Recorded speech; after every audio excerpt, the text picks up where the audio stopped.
At ito may nagpagawa na naman sa atin, may nagtiwala na naman sa atin from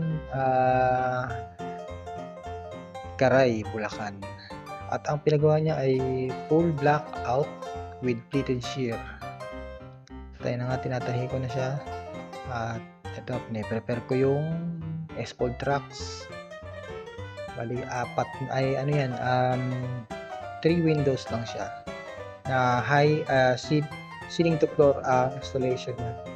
At ang pag-install pala natin dito ay wall mounted. Bali, gagamit tayo ng 7 inches na wall L bracket para doon sa trucks.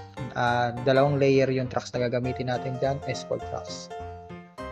Hindi kasi siya pwedeng i-install ng direct sa ceiling kasi mahina yung ceiling dyan eh. Kaya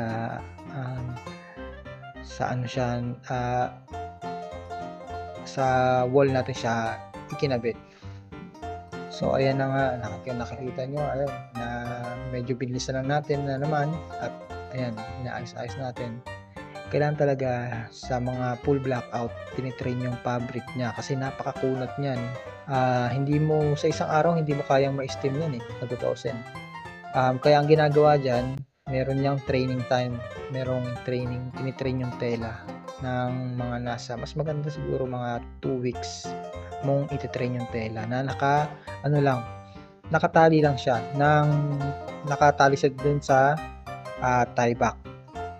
Kaya gandahan mo yung pagtali niya para pagka dumating na yung time na tatanggalin mo siya, yun maganda yung pagkaka-wave niya or yung mga pleats.